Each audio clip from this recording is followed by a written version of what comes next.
Il y a 3 semaines, des géologues marins, en analysant les données du réseau de surveillance sous-marine de l'Etna, ont fait une découverte qui a changé à jamais leur compréhension des risques volcaniques.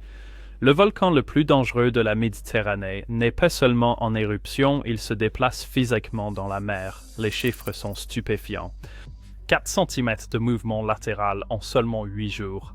Cela représente des milliards de tonnes de roches volcaniques glissant le long d'une zone de fracture qui s'enfonce profondément dans le fond marin méditerranéen. Ce qui rend cette découverte terrifiante n'est pas le mouvement lui-même, c'est le motif.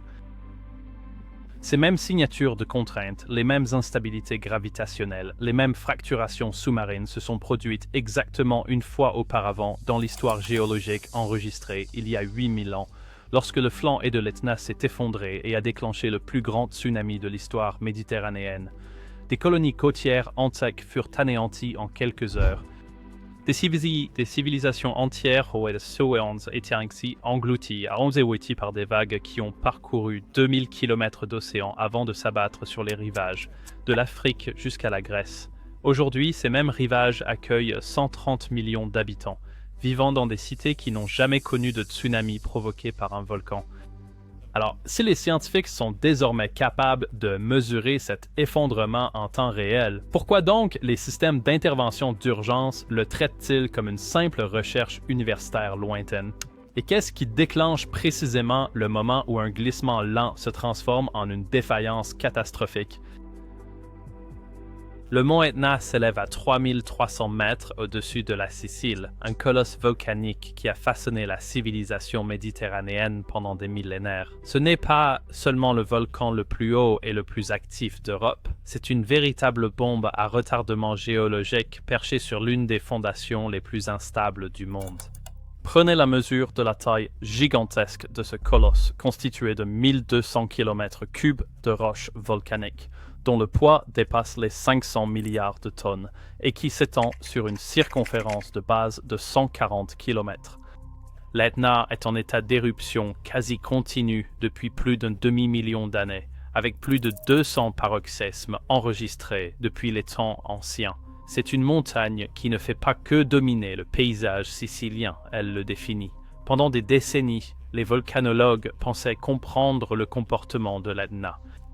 Le volcan suit un schéma d'activité prévisible avec des éruptions au sommet qui libèrent la pression par ses 4 cratères principaux, des éruptions de flanc occasionnelles acheminant le magma le long de ses pentes et une activité sismique constante mais gérable. Au cours d'un mois typique, l'Etna enregistre entre 50 et 100 secousses mineures, rejette en moyenne 5000 tonnes de dioxyde de soufre quotidiennement, et expulse des panaches de cendres d'1 à 3 km de ses cheminées sommitales.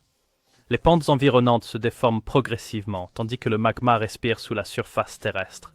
Une expansion et une contraction annuelle de quelques millimètres qui ont été méticuleusement observées et enregistrées depuis un demi-siècle. Le docteur Alessandro Bonacorso de l'Institut national de géophysique et de volcanologie d'Italie, l'INGV, a consacré toute sa carrière à déchiffrer les rythmes de l'Etna. Il dit qu'il pensait comprendre ce volcan, ses cycles, ses schémas à long terme. Les capteurs sous-marins ont réécrit tout ce qu'ils croyaient sur le comportement de l'Etna. Ce qui rend l'Etna unique, ce n'est pas son activité de surface spectaculaire, c'est ce qui se cache, invisible, sous les vagues. À la différence d'autres volcans qui sont solidement ancrés dans un socle rocheux stable, l'Etna se dresse au-dessus d'un véritable labyrinthe byzantin, composé de couches sédimentaires et d'anciennes lignes de failles.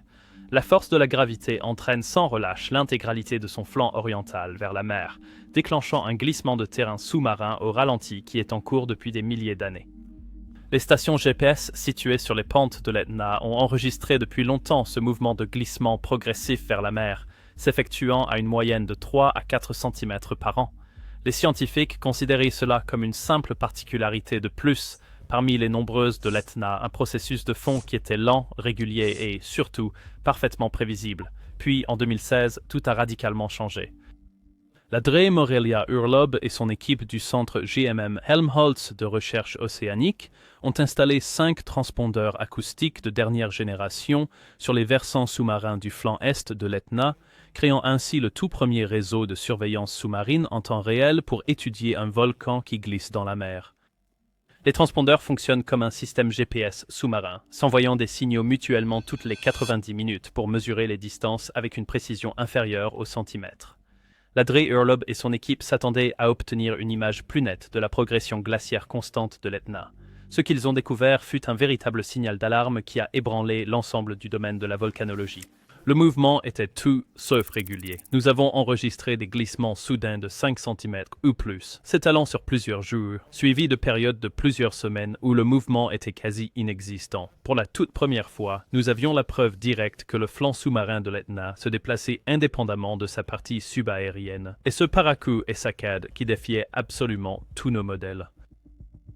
Puis, le 24 décembre 2018, l'Etna a déclenché un choc sismique qui a mis le monde entier en alerte. Une poussée de magma frais s'est infiltrée dans le réseau de conduits peu profond du volcan, provoquant un tremblement de terre de magnitude 4,9 le long de la faille de Fiandaca, l'un des principaux points de rupture tectonique séparant le flanc mobile de l'Etna du continent stable. Il ne s'agissait pas d'un trémor volcanique ordinaire. Le séisme a frappé avec précision à la limite sous-marine où le flanc en mouvement frotte contre le plancher océanique environnant, à l'endroit exact où les capteurs du fond marin avaient enregistré certains des plus importants glissements soudains. Le sismologue Dr Domenico Patan de l'INGV se souvient de ce tremblement de terre de la veille de Noël comme un événement qui a marqué un tournant. Il l'a qualifié de preuve irréfutable. Des décennies de données GPS avaient laissé entendre que quelque chose d'étrange se produisait là où la montagne rencontre la mer, mais les scientifiques disposaient désormais d'une preuve définitive. Le séisme annonçait que le flanc sous-marin du volcan était en mouvement, non pas lentement et régulièrement, mais par des à-coups soudains et imprévisibles. C'est alors que les données d'il y a 8000 ans ont soudainement pris une nouvelle pertinence terrifiante. Pour comprendre pourquoi les tout derniers capteurs sous-marins de l'Etna ont mis les volcanologues en alerte, il nous faut remonter le temps de 8000 ans jusqu'à la dernière fois où le flanc oriental de la montagne s'est effondré de façon catastrophique dans la Méditerranée. La cicatrice géologique de cet ancien effondrement est profondément gravée dans le fond de la mer Ionienne, formant un champ de débris stupéfiant de 500 km². Des dépôts de tsunami jusqu'à 15 km à l'intérieur des terres, sur la côte est de la Sicile, montrent que des méga-vagues ont soulevé des littoraux entiers. Des carottes sédimentaires extraites de Malte à la Grèce révèlent des couches synchronisées de destruction et de ruines, toutes datant de ce moment unique où le flanc de l'Etna s'est brisé comme une tour Jenga et s'est effondré dans la mer. La Maria Teresa Pareschi de l'INGV a consacré toute sa carrière à reconstituer cette catastrophe oubliée. L'effondrement s'est produit de manière instantanée à l'échelle des temps géologiques. En quelques minutes, une quantité stupéfiante de 6 à 8 km³ de roches volcaniques, soit environ 15 milliards de tonnes de matière, s'est détachée du flanc est de l'Etna et a glissé dans la mer Ionienne, à des profondeurs de plus de 1000 mètres. Des modèles informatiques révèlent l'ampleur apocalyptique des conséquences. Le déplacement soudain d'une si grande quantité d'eau a généré un méga tsunami qui a rayonné dans toutes les directions, se propageant à la vitesse d'un avion de ligne à réaction. En l'espace de 15 minutes, les premières vagues de 35 mètres ont violemment frappé l'est de la Sicile, anéantissant complètement les établissements côtiers et pénétrant jusqu'à 6 km à l'intérieur des terres. 45 minutes après l'effondrement, des vagues de 20 mètres ont déferlé avec violence sur les côtes de la Calabre et des îles éoliennes. 2 heures plus tard, des vagues de 15 mètres ont frappé Malte, la Grèce et la Libye. Dès la 4e heure, le tsunami s'était propagé sur toute la longueur de la Méditerranée avec des vagues de 5 à 10 mètres de haut frappant les zones côtières de l'Espagne, à l'Égypte et à la Turquie. Le registre géologique raconte une histoire glaçante. Des villages et des colonies de l'âge du bronze qui avaient subsisté pendant des siècles ont été soudainement effacés de la carte, leurs ruines ensevelies sous des dépôts de tsunami et des débris. Les plus anciennes ruines sous-marines découvertes autour de Malte et de la Sicile remontent précisément à cette période, leur submersion soudaine étant probablement liée au passage dévastateur du méga-tsunami. Des civilisations entières ont disparu, leur destin tragiquement scellé par un unique événement catastrophique qui s'est déroulé en quelques courtes minutes. Au cours des 8000 ans qui se sont écoulés depuis, ces cultures ont été remplacées par certaines des zones côtières les plus densément peuplées de la planète. Les mêmes lieux, anéantis par l'ancien effondrement de l'Etna, abritent aujourd'hui 130 millions de personnes réparties dans 7 pays. De nombreuses villes côtières, comme Catane, Messine, La Valette et Benghazi, se sont développées sur ces mêmes rivages où des vestiges de destruction passée reposent à quelques centimètres sous la surface du sol. Mais le plus inquiétant, peut-être, les signes avant-coureurs du précédent méga-effondrement de l'Etna commencent à se manifester, et cette fois, le monde entier les observe en temps réel. Depuis l'installation de son réseau sous-marin de référence en 2016, l'équipe du Dr Irlab a enregistré un nombre impressionnant de 11 événements de glissement lent distincts, des mouvements progressifs soudains du flanc et submergé de l'Etna qui déplacent la pente de 2 à 8 cm sur une période de quelques jours à quelques semaines. Ces secousses tectoniques sous-marines sont complètement déconnectées de l'activité magmatique de l'Etna, représentant un effondrement gravitationnel du flanc lui-même, plutôt que des mouvements déclenchés par l'intrusion de magma. La fréquence et l'intensité de ces événements de glissement lent ont constamment augmenté au cours d'une période de surveillance de 8 ans, dressant un tableau alarmant d'une montagne qui s'effrite littéralement. Mais le glissement soudain enregistré en janvier 2024 a propulsé la crise à un nouveau niveau de dangerosité. Les chiffres que nous observons sont sans précédent dans toutes les données enregistrées. 4 cm de mouvement latéral du flanc en seulement 8 petits jours, un taux de déplacement qui est des ordres de grandeur plus rapide que le fluage de fond habituel du volcan. Des extensomètres enfouis dans le plancher océanique ont enregistré l'intégralité du réseau de failles sous le flanc de l'Etna, s'illuminant comme une carte électronique, révélant une déstabilisation quasi simultanée de l'ensemble du versant à un niveau sans précédent dans l'histoire humaine. Aidrun Kopp de Geomar, une experte de renommée mondiale en géodésie marine et géoresque, contextualise la gravité de cet événement unique. Elle dit que nous assistons à une montagne massive et instable, flottant essentiellement sur une couche d'argile, de gypse et d'anciens plans de faille. Les dernières données du fond marin indiquent qu'une portion significative du volcan, un morceau d'environ la taille de Malte, accélère vers la mer à un rythme bien supérieur à son allure habituelle. C'est exactement le type de mouvement de flanc précurseur que nous attendrions en prélude à un effondrement sectoriel catastrophique. L'imagerie par résonance magnétique du cœur de l'Etna révèle une instabilité structurelle choquante. La majeure partie du flanc et du volcan est sous-tendue par une couche d'argile glissante agissant comme une faille de détachement massive. Ce socle fragile a permis à l'édifice sous-jacent de s'étaler progressivement latéralement sous son propre poids, s'éloignant du reste de la montagne tel un livre glissant d'une étagère inclinée. Les dernières données GPS indiquent que l'ensemble de cette pente non seulement se déplace, mais accélère vers la mer, indépendamment des autres flancs de l'Etna. L'équipe du Dr Irlab a publié ses conclusions avec un avertissement alarmant. Ils ont déclaré que les conditions qu'ils observent, concernant le taux de mouvement des flancs et l'instabilité structurelle sous-jacente, sont sans précédent dans l'histoire enregistrée de l'Etna, mais étonnamment similaires à celles qui ont probablement précédé l'ancien effondrement sectoriel du volcan. Ils ont conclu que l'on ne peut plus exclure la possibilité que toute la pente puisse se détacher dans un futur géologiquement proche. Pour ceux qui se trouvent sur la trajectoire potentielle de destruction, un futur géologiquement proche pourrait signifier ce siècle, cette décennie ou même dès demain. Et malheureusement, les dernières modélisations d'une telle catastrophe ne laissent que très peu de place à l'optimisme. Au cours de l'été 2024, une vaste coalition internationale de volcanologues, de géologues marins et d'experts en gestion des catastrophes s'est réunie à Catane afin de simuler l'impensable. Avec les dernières données des fonds marins de l'équipe du Dr Irlab, ils ont modélisé les conséquences d'un effondrement sectoriel, soudain d'un volume égal à l'effondrement catastrophique du flanc de l'Etna, il y a 8000 ans. Les résultats ressemblent à une scène du livre de l'Apocalypse. Dans les 10 à 20 minutes qui suivraient à l'effondrement, des vagues de tsunami d'une hauteur de 30 à 50 mètres anéantiraient complètement le littoral ionien de la Sicile, depuis Messine jusqu'à Syracuse. Catane, une ville très animée de plus de 300 000 habitants, bâtie à l'ombre du mont Etna, serait effacée aussi radicalement que Pompéi le fut par le Vésuve.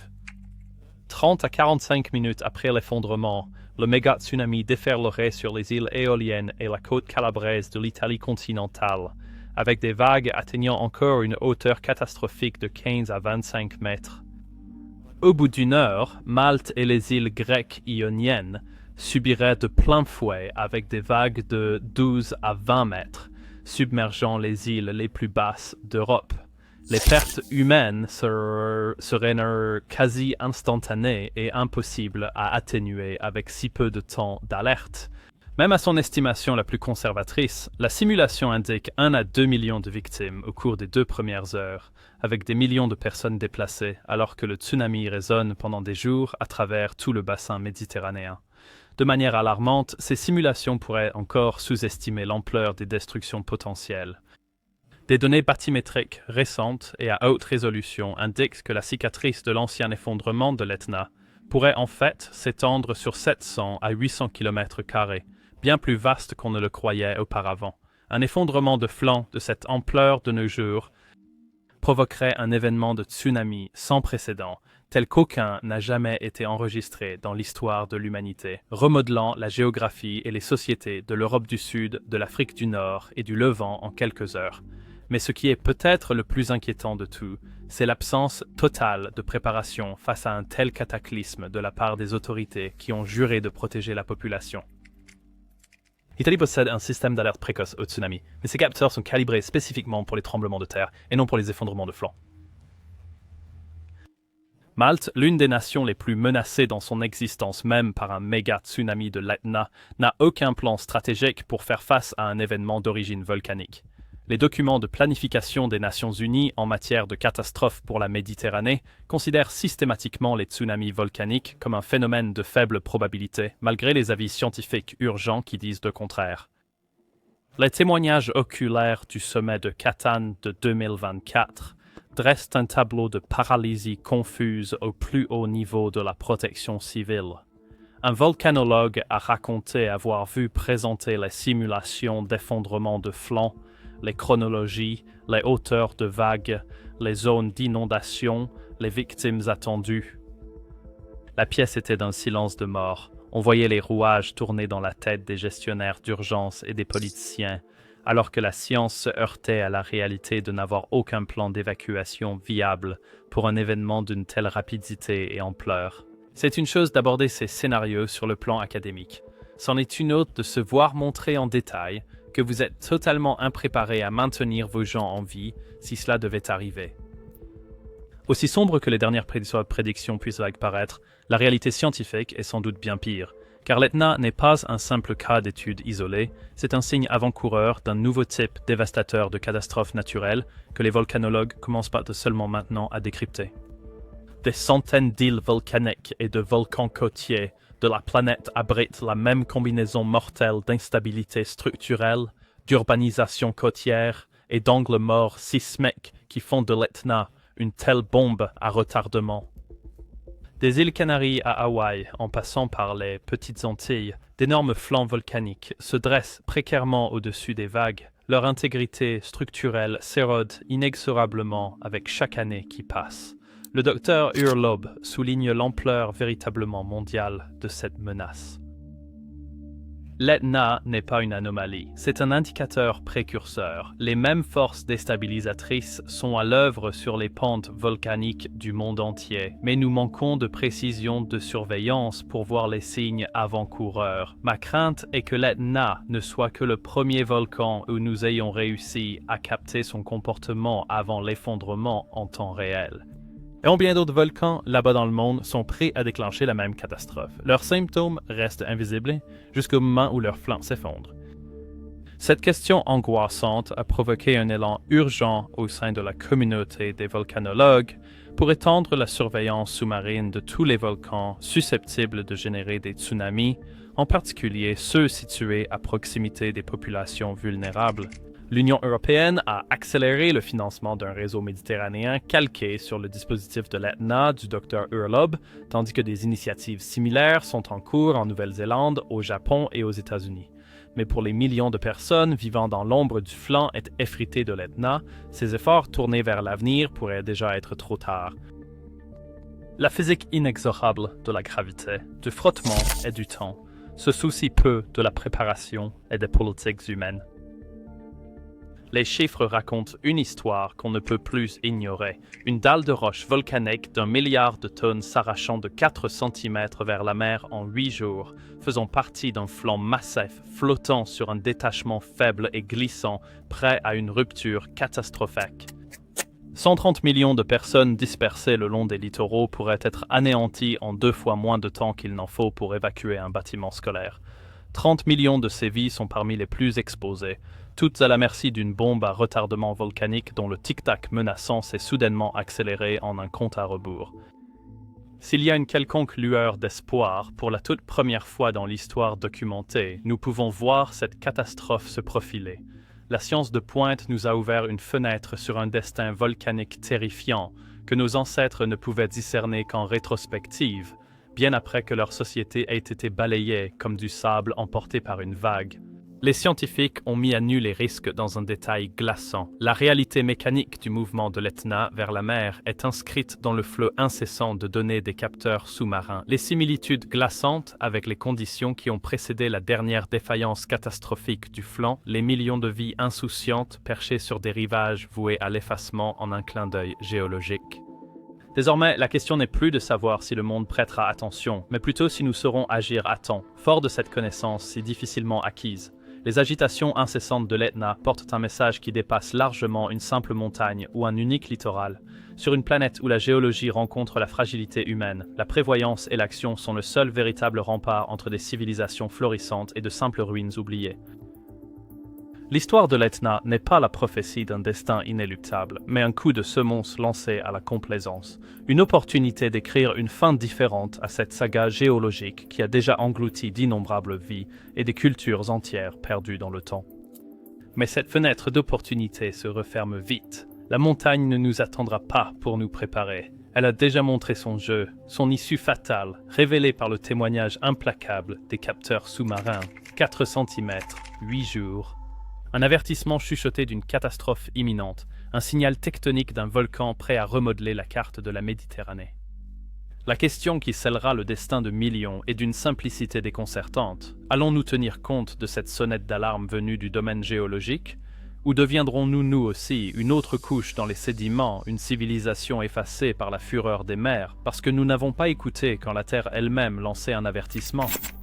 Pour le bien des 130 millions d'âmes à l'ombre du prochain méga-tsunami de l'Etna, nous devons choisir d'agir, car un jour, que ce soit cette décennie, cette année ou à cette heure même, la montagne fera ce choix pour nous. Les données factuelles sont claires et la menace est imminente. Le flanc oriental du mont Etna est au bord d'un effondrement catastrophique, et le coût humain de l'inaction pourrait résonner pendant des générations entières. Rejoignez Earth Attacks pour exiger un plan d'action international complet et coordonné afin de protéger les millions de vies en jeu. Ensemble, nous avons encore une chance de changer la fin de ce thriller géologique. La seule question est de savoir si nous le ferons.